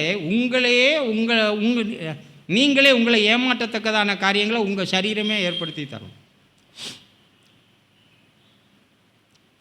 தேவனுடைய பிள்ளைகள் தெளிவுள்ளவர்களாக இருக்கிறார்கள், சகலத்தையும் தெளிவாய் அறிந்திருக்கிறார்கள். ஆவிக்குரிய கண்களை கர்த்தர் கொடுத்திருக்கிறார், நிதானிக்கக்கூடிய பக்குவத்தை கர்த்தர் தந்திருக்கிறார், உணர்வுள்ள ஆவியை தந்திருக்கிறார். ஆண்டவரே, எனக்கு ஒரு உணர்வுள்ள இருதயத்தை தாரும். நம்ம பிரச்சனைக்கு தீர்வை தான் கேட்போம், தீர்க்கிறதுக்குரிய வழியும் தாவீதுக்கு தெரியும். ஆனால் அந்த அவிதமாக இல்லை, பலிகளை செலுத்தி விடுவேன், அதுவும் உமக்கு பிரியமானதாக இருக்காது. ஏன்னா பலியை தாண்டினா அதுக்கப்புறம் அதுக்கு அப்பீலே இல்லை. பலியினாலே மாற்ற முடியும், பலியினாலே தேவனோடு உடன்படிக்கை பண்ணி தேவனிடத்தை, ஏன்னா தேவன் நியமித்த நியமம், அதன் மூலமாக என் குறைகள் இருந்து என்ன செய்யலாம், அதை கூட அவன் செய்ய விரும்பலை. தன் ஆவிக்குரிய ஜீவியத்தை அவன் பலப்படுத்தி ஸ்திரப்படுத்தி கொண்டபடியால் அவருடைய வாழ்க்கை எப்பொழுதுமே எப்படி தான் போச்சு. ஆமாம், நம்ம உங்கள் ஆவிக்குரிய வாழ்க்கை எப்படி இருக்குன்னு இந்த கால வேளையில் சோதிச்சு பாருங்கள். எகிப்திய கலாச்சாரம் சொல்லும், தேவன் தீர்ப்பு வழங்கும் போது என்ன செய்வாராம், நம்ம ஆத்துமாவை ஒரு பக்கம் வைப்பாராம். நான் பல ரிலிஜன்ஸோடைய நம்பிக்கையெல்லாம் பார்த்துருக்கேன். இந்த பக்கம் இறகு, பறவையின் இறகை வைப்பாராம். இறகை வச்சு இப்படி இடவாக்கும்போது நம்ம ஆத்துமா என்ன செய்யணும், இறகு பார்ப்பதற்கு பூன் ஊதுனா பறக்குமா, ஆனால் நம்ம ஆத்மாவை வச்சா இறகு கீழே இழுத்துரும், நம்ம ஆத்மா எங்கே போயிடும், சமநிலை ஆக முடியாது. அவன் தன் மக்களுக்கு கொடுக்குற அட்வைஸ் அப்படி. நீ நினைக்கிற மாதிரி இல்லை, எதையா கொடுத்தலாம் செஞ்சாலும் என்ன செய்ய முடியாது, ஈடு கட்ட முடியாதுரா. அவர் வச்சிருக்கிற ரொம்ப பூன் ஊதுனா பறக்கிறா, அந்த எடைய உன் ஆத்மா என்ன செய்யணும், தேவன் அதை காட்டில் பெரியவர். உன் ஆத்மாவுக்கு ஈடாக நீ எதையுமே, உலகத்தில் இருக்கிற எந்த பொருளை கொடுத்தாலும் ஒரு ஆத்மாவுக்கு ஈடாகாது. ஆகவே உன் ஆத்மா விலையேறப்பட்டபடியினாலே மிகுந்த பொறுமையினாலே உங்கள் ஆத்மாக்களை காத்து கொள்ளுங்கள். ஆகவே ஆத்மாவின் விலை மதிப்பு தெரியும். ஒரு உணர்வுள்ள இருதயம் உடையவனாக இருந்தான். ஆகவே அவன் ஆவிக்குரிய காரியங்களை அதிகமாய் விரும்பினபடியினால வேதம் சொல்லுகிறது, ஆவிக்குரியவன் தான் யார் அறிய முடியும், ஆவிக்குரியவன் தான் யாரால் நடத்தப்பட முடியும். அப்போ ஆவிக்குரிய மனிதனாக இல்லாதபடி வெறும் ஆவிக்குரிய சபைக்கு போகிறேன், ஆவிக்குரிய வசனம் கேட்குறேன், நீ தீர்க்க தரிசன வரமே உனக்கு உடையவனாக இருந்தாலும் தேவனோட இல்லைன்னா ஓசையிடுகிற கைத்தாளம் வெண்கலம் போல தான் இருப்பாய். ஆகவே இந்த காலவேளையில் தீர்மானம் செய்து, ஆவிக்குரிய சபை அல்ல, ஆன்மீக வாழ், அதுக்குன்னா பலவிதமான காரியங்கள், அதுக்கெல்லாம் போக நேரம் இல்லை. உங்கள் ஆவிக்குரிய வாழ்க்கை ஸ்டெபிலைஸ் பண்ணிட்டீங்கன்னா நீங்கள் கேளாததையும், சாலமோன் தேவ இருதயத்துக்கு கேட்ட விதமாக கேட்டான்.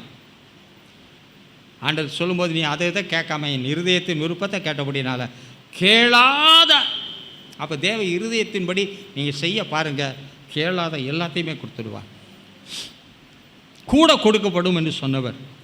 இந்த நாட்களிலே கேளாத ஐஸ்வர்யத்தை, கேளாத மேன்மையான நிலைமைகளையும் கர்த்தர் உங்களுக்கு கொடுத்து உங்களை ஆசீர்வதிக்கிறேன். ஏனென்றால் நீங்கள் கர்த்தருடைய கிரியைகள், கர்த்தருடைய கிரியைகளை உண்டாக்கின அவர் கர்த்தருடைய கிரியைகளை என்ன செய்ய விரும்புகிறார், மகிழ விரும்புகிறார். ஆகவே கர்த்தருடைய கிரியைகளை மகிழும்படியாய் நமக்குள்ளே காணப்படுகிற குறைவுகளை நிவிர்த்தி ஆக்கி அதற்கேற்ற விதத்திலே அதை உருமாற்றி புதிதாக்கி அவருடைய பராமரிப்பினாலே. யோபு சொன்னது போல உங்களுடைய ஆவி என்ன செய்யும்? பராமரிக்கும். ஆகவே தேவனுடைய பராமரிப்பிலே நாம் நடத்தப்படும் பொழுது அவருடைய கிரியைகள் எப்பொழுதும் நம்மிடத்தில் வெளிப்படுவதற்கு என்ன இல்லை? தடை இல்லை. தேவன் சொன்னபடி என்னை நான் விசுவாசிக்கிறவன் நான் செய்ததையும் செய்வான். இதுக்கு மேலே இருந்தால் நம்ம வாழ்க்கையில் என்னங்க தேவை? ஒன்றுமே பேச மாட்டேன்றீங்க. நீங்கள் எல்லாவற்றையும் உடையவன். இன்றைக்கி சிலருடைய ஆவிக்குரிய வாழ்க்கையெல்லாம் எப்படி இருக்குது? செத்து போச்சு. செத்த நிலைமை, ஆவிக்குரிய நிலைமையிலே. நீ உயிருள்ளவன் என்று பெயர் பட்டாலும் எப்படி தான் இருக்க? இன்னும் கொஞ்சம் பேர் சாவலை, ஆனால் செத்தவங்கிட்ட போய் படுத்துக்கிறியா? எந்திரிடா, வெளி ஒளி வந்தது எந்திரினா. ஐய, எனக்கு இங்கே இருந்தால் கொஞ்சம் பீஸ்ஃபுல்லாக இருக்கும். எப்படின்னா அந்தந்த கோஷ்டியோட தான் எப்படி இருக்கும்? மற்றவங்க எவ்வளோ நல்ல கோஷ்டியாக இருந்தாலும் அவங்கள்ட்ட எப்படி இருக்க முடியாது? ஆமாம், ஏன்னா நம்ம கோஷ்டி சேர்ந்துருக்கோம், கோஷ்டி இருக்குது. அதனால் இந்த கால வேளையில் சொல்ல விரும்புகிறேன், ஆத்மாவும் சாவப்படாது, தேவன் இல்லாமலும் செத்துடப்படாது. செத்தவனோடையும் ஒளி வந்திருந்தும், ஒளி அவர்கள் மேல் பிரகாசித்தும் கூட ஒளியை விரும்பாமல் இருளை விரும்புகிறபடியால் அவர்கள் இருளிலே வாசம் பண்ணுகிறார்கள் என்பதாக வசனம் சொல்லுகிறது. இந்த கால வேளையில் நீங்கள் எப்படி இருக்கிறீங்க? உங்களை வெளிச்சமாக வச்சிருக்கிறார். மலையின் மேல் மட்டுமல்ல, வானமண்டலங்களிலே பிரகாசிக்கிற ஒளியாய் வைத்திருக்கிறார். ஆகவே பிரகாசிக்க விரும்புகள். தேவன் பிரகாசிப்பிக்க பண்ணுகிற தேவனாய் இருக்கிற எந்த மனுஷனையும், யோவான் 1 அதிகாரத்தில் வாசிக்கிறோம், பூமியிலே வந்து எந்த மனுஷனையும் பிரகாசிப்பிக்கிற மெய்யான ஒளியே அவர். ஆகவே எந்த மனுஷனையும் அவர் பிரகாசிப்பிக்க பண்ணுகிறபடியினாலே, நாம் அவருடைய கரத்தின் கிரியைகளாக இருக்கிறபடியினாலே, அந்த கரத்தின் கிரியைகளில் அவர் மகிழ்கிறவராக இருக்கிறபடியினாலே, நம்முடைய கிரியைகளை அவருடைய கிரியைகளாய் மாற்றி கிரியைகளை வெளிப்படுத்தும்படியாக செயல்படுகிற தேவன் நம்பி ஒப்பு கொடுத்ததை சிலர் கொடுக்கணுமாங்க, திரும்ப எடுத்துக்குவாங்க, கொடுப்பாங்க, எடுப்பாங்க. சிலர் கொடுப்பேன்னு சொல்லுவாங்க, ஆனால் செய்ய மாட்டாங்க. அப்புறம் யோசிச்சுட்டு சொல்கிறேன். சில வேளை சொல்லுவாங்க, இந்த பொண்ணு பார்க்குற இடத்துலலாம் நாங்கள் அப்புறம் சொல்கிறோங்க. அது மாதிரி இது பொண்ணு பார்க்குற விஷயம் இல்லைங்க, இது தேவனோடு இணைக்கப்படுகிற சரியாக செய்வோம். நல்லா ஆராதனையில் வந்தீங்கன்னா நல்லா ரிலாக்ஸ்டாக இப்படியே ரொம்ப இருக்க உட்காந்துருக்காது. பாஸ்டர் என்னடா சொல்லி கொல்ல போகிறேன் அப்படி இருக்காது. அவர் நல்லதை சொல்லணும்னு நினச்சிங்கன்னா, பீல என் வாயிலே நல்ல வார்த்தையை போட்டவர் என் வாயில் நல்ல வார்த்தை போட மாட்டார். பீல என் கூலி வாங்கிட்டு கடை, நான் அப்படி உங்கள்கிட்ட எதையும் வாங்கி நீங்கள் கெட்டு போக நான் விரும்பலை. நீங்கள் நன்றாக இருக்க விரும்புகிறேன், வாழ்ந்து சுகித்து இருக்க விரும்புகிறேன். இருக்கிறதுல பெரிய காஸ்ட்லியான காரோட கூட வாங்க, நிறுத்தருக்கு இடம் இருக்கான்னு பார்த்து. இப்போ பிரச்சனை அதுதான். நீங்கள் உடம்பு ஃபுல்லாக இங்கேருந்து இங்கே வரைக்கும் தங்கத்தாலே போட்டு வந்தாலும் எனக்கு கவலை. ஏன்னா உங்களை பாதுகாக்கிறது உங்கள் வேலை, நான் செக்யூரிட்டியாக வரப்போகிறது. எதுவுமே தடையில்லை. ஒன்றே ஒன்று, தேவனோடு நீங்கள் இசைந்து வாழ்வது மட்டும். ஆமாம், தேவனை விட்டு கெடுக்கப்படுமோ என்று பயந்திருக்கிறேன் என்று சொன்னது போல், எதுவும் உங்கள் தேவனை விட்டு என்ன செஞ்சிடக்கூடாது? கெடுத்து விடக்கூடாது, பிரித்து விடக்கூடாது, தூரம் செய்து போய்விடக்கூடாது, வழி மாறி என்ன செய்யக்கூடாது? உழண்டு போய்விடக்கூடாது. ஒவ்வொருவருக்கும் ஒவ்வொரு சூழ்நிலை இருக்கும். பிள்ளைகளை கேட்டால் அவங்க ஒன்று சொல்லுவாங்க, வாலிபரை கேட்டால் இன்னொன்று சொல்லுவாங்க, குடும்பஸ்தாரை கேட்டால் அவங்க ஒன்று சொல்லுவாங்க, வயசானவங்களை கேட்டால் ரொம்பவே சொல்லுவாங்க. சிறு பிள்ளை ஆகியும் சில காரியத்தை சொல்லிகிட்டே இருப்பாங்க. ரொம்ப வயசாக ஆக எப்படி ஆயிடுறாங்க, நம்ம குழந்தை மாதிரி இருக்க மாட்டாரே, கவலைப்படாதீங்க, ஒரு நாள் குழந்தை ஆயிடுவாங்க. அப்புறம் குழந்தை மாதிரி செய்வாங்க. என்ன சொல்கிறேன், நான் குழந்தைய மாதிரி ட்ரீட் பண்ணணுமா? ரைட், இருக்கட்டும். இப்போ அங்கே போவேண்டாம், வசனத்துக்குள்ள வர சிலதை கொஞ்சம் என்ன செய்வோம், குழந்தையாக இருக்கும் பொழுது போல் சொல்லலாம், குழந்தையை போல சிந்தித்தேன், ஆனால் புருஷன் ஆன போது குழந்தை கேட்டு ஒழித்து விட்டு தேவனு கேட்ட விதத்தில் ஓடின அப்படின்னாலே அவனுடைய வாழ்க்கை ரொம்ப சாலிடாக இருந்துச்சு. கன்சாலிடேட் சொல்லுவான். ஒரு நிறைவான இம்பேக்டாகவே இருந்துச்சு. நம்ம லெவலும் எப்படி இருக்கணும்? இம்பேக்ட் சாலிடாக இருக்கணும். Solid Christians. அதனால தான் பாச சாலிடாக இருக்கா. ஒன்றும் எங்களை அஃபெக்ட் பண்ணுறதே இல்லை. ஹெல்த்தையும் தடுத்து விடுவோம். அப்படியே இருப்பாங்க. அப்படி இருக்க விரும்பலை. எந்த இடத்துல எப்படி இருக்கணுமோ அப்படி இருந்து கொள்ளுங்கள். அப்பொழுது நிச்சயமாக ஆசீர்வாதம் உங்களோடு போகவே அவருடைய நேரம் ஆகிப்போச்சு. அதிலே எபேசியர் 3:9 படிங்களேன். டக்குன்னு படிச்சுருவோம். நேரம் ஆகிப்போச்சு. எபேசியர் 3:9. அதுவும் இல்லைன்றீங்களா?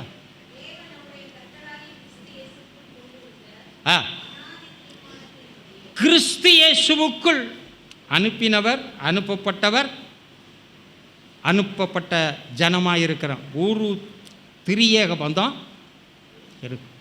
ஏனென்றா அவர் தான் ஹீஸ் அவர் ப்ரொவைடர். தேவன் தான் இவர் மீடியேட்டர் தான். ஆகவே அவராலே, அதனால தான் யாரால் முடிக்கும் பொழுது பிதாவே என்று நாம் முடிக்கிறோம். நம்ம அமைப்பெல்லாம் அதை எந்த விதத்திலும் எதுவுமே சொல்ல முடியாத அளவுக்கு தேவன் நம்மை வடிவமைத்திருக்கிறார் தெரியுமா? அதைத்தான் சொன்னார், இதை கெடுக்காதரான்றார். இது நான் தங்கும், இதை கெடுத்துறாத. ஆகவே பாதுகாப்பாக வைத்துக் கொள்ளுங்கள். கொடுக்கிறவரும் இருக்கிறார். நம்ம குறைவுள்ளவராக இருந்தாலும் அந்த குறைவுகள் நிமித்தம் தள்ளிவிடப்படாதபடி அவர் கரத்தின் கிரியைகளாக இருக்கிறபடியா நமக்காய் நித்தமும் பிதாவிடத்திலே பரிந்து பேசுகிறவராக இருக்கிறபடியால் கிறிஸ்து இயேசுவுக்குள் உன் குறைவுகளை எல்லாம் கர்த்தர் நிறைவாக்குவார். இந்த நிலைமையோடு ஓடுவீர்கள் என்றால் உண்டாக்கினவர்னோ கிரியை நம்ம மேலே இருக்கிற ஒவ்வொருத்தர் மேலே ஒரு கிரியை இருக்குது. அப்புறம் அந்த கிரியையை மாற்றி தேவ கிரியாக செய்வதன் மூலமாக 100க்கு கோடி மடங்கு தான். 100க்கு 100 நம்ம லிஸ்ட்டில் கிடையாது. 100க்கு கோடி தான். ஏன்னா கோடியாக பெருக செய்கிற தேவன் உங்களையும் எப்படி பெருக செய்யணும்? கோடி பெரிய காரியங்களை செய்து உங்களை ஆசீர்வதிக்க மனமாற விரும்புகிறேன். மனமாற ஆண்டவருக்குள்ளே என்னுடைய வாழ்த்துதலை நான் உங்களுக்கு தெரிவிக்கிறேன். பெற்றுக்கொள்ளுங்கள். பெற்றுக்கொள்ளத்தக்கதாக ஓடுங்கள். லக்கை நோக்கி ஓடுங்கள். ஆகாதவனாய் ஓடிக்கிட்டு இருக்கும்போது பின்னிட்டு, ஏனென்றால் பின்னிட்டு திரும்புகிறவன் எவனும், கலப்பையை கைவிட்டு விட்டு பின்னிட்டு பார்க்கிற எவனும் தேவனுடைய ராஜ்யத்தில். ஆகவே பின்னிட்டு பாராதே, முன்னோக்கியும் ஓடிக்கொண்டாயே இருப்பாயே என்றால் வரும் நாட்கள், இடைப்பட்ட நாட்கள் ஏதாவது முடிஞ்சால் அந்த கிரியையில் சில காரியம் மிக முக்கியமானது இருக்குது. அதை தொட எனக்கு இப்போது சந்தர்ப்பம் இல்லை. ஆகவே அவைகளை குறித்து நான் வரும் நாட்களிலே உங்களோடு நான் பேச விரும்புகிறேன். தகுதி இல்லைன்னு சொன்னால் கூட யாக்கோபு 2:25 படித்தீங்கன்னா, தகுதி இல்லாத ராகாப் யாரோடு தன்னை இணைத்து கொண்டாள்? யாரோடு இணைத்து கொண்டாள்? இஸ்ரவேல் ஜனத்தோடு எப்படி இணைத்தாள்? இஸ்ரவேல் ஜனத்துக்கு பாதுகாவலனாக இருந்தார். ஒற்றர்கள் என்ன செய்தார்? ராகாப் எடுத்து படித்து கொள்ளுங்கள். பாதுகாத்தபடியினாலே ராகாப் அந்த அவள் குடும்பத்தாருக்கே ஒரு பெரிய ஆசீர்வாதமாய். ஆகவே தள்ளப்பட்ட நீங்களும் மூளைக்கு தலைக்கல்லாய் ஆவதற்கு வாய்ப்புகள் உண்டு. நீங்களும் கர்த்தருடைய கிரியைகளே. யார் தள்ளினாலும் தேவன் தள்ளவே. ஆகவே தேவனால் படைக்கப்பட்ட நீ தெய்வ பிள்ளைகளோடு இணைந்து செய்தால், அன்றைக்கு ராகாப் இஸ்ரவேல் ஜனத்துக்கு ஆதரவாக இருந்தால், என்னைக்கு தேவ ஜனத்தின் காரியங்களை குறித்து கேள்விப்பட்ட போது அந்த ஜனத்தை காண அவ்வளவு வாஞ்சித்தா, கண்ட பின்பு அதிகமாக தேவ பிள்ளையே நீங்கள் கண்டுக்கிட்டே இருக்கீங்க, ஆனால் முடிச்சு பார்க்குறீங்க. பகலையில் அந்த கண்ணை உருட்டி பார்க்கும். ஆனால் அதுக்கு எப்போ வரணும்? ராத்திரி. சரி, பகலையில் அதுக்கு என்ன சரியா? ஆமாம். வவ்வாலு கண்ணு இல்லைண்டா கூட அதனுடைய அமைப்பு சிக்னல் அனுப்பி என்ன செய்கிறதுன்றால் ஆப்ஜெக்டை பார்த்துக்கிட்டே போயிடுது. கண்ணு இல்லாமல் தேவன் எல்லாவற்றுக்குமே வாழ வழி செஞ்சிருக்காரியா. ஒரு ஆத்மா இல்லாததே வாழ வழி செய்தால் அவருடைய ஆத்மாவும் அவருடைய சரீரமும் அவருக்கு ஆலயமாகவும் அவருடைய கரத்தின் கிரியைகள் அவயமாக இருக்க உனக்கு கர்த்தர் செய்ய மாட்டாரா? கர்த்தர் நிச்சயமாய் செய்வார். ஆகவே தேவன் அவருடைய கிரியை ஆகிய உங்களை படைப்பிலிருந்து வடிவிலிருந்து உங்களை அவருடைய கிரியைகளாய் மாற்றுவதிலிருந்து அவருடைய கிரியை உங்களிடத்திலிருந்து வெளிப்பட செய்வதிலிருந்து கர்த்தர் பர்ஃபெக்டாக இருப்பார். உங்களை அழைத்தவர் உண்மையுள்ளவர். அப்படியே செய்து உங்களை தொடர்ந்து ஆசீர்வதிக்கத்தக்கதாக அவருடைய கிரியைக்குள்ளே காணப்படுவோம். அப்படி தீர்மானம் அவருடைய கிரியைகள் மேலே இருக்கிறபடினாலே சங்கீதம் 104:31 வாசிக்கும் போது தேவன் தம்முடைய கிரியைகள் மேல் மகிழ்ச்சியாக இருக்கிற வண்ணமாய் மகிழ்ச்சி அடைவார். கர்த்தருடைய ஆசீர்வாதம் தொடர்ந்து உங்களிலே நிலைத்திருப்பதாக. ஆமென். கண்களை மூடி ஜெபம் பண்ணுவோம். எழுந்திருக்கலாமா? எங்களை அளவில்லாமல் நேசிக்கின்ற எங்கள் அன்பும் இரக்கமுள்ள தந்தையே, இந்த நாளிலும் உம்முடைய சமூகத்தில் நாங்கள் கடந்து வருவோம். உம்முடைய வார்த்தையில் தியானிக்க உங்களுக்கு கொடுத்த கிருபைக்காய் துதிக்கிறோம்.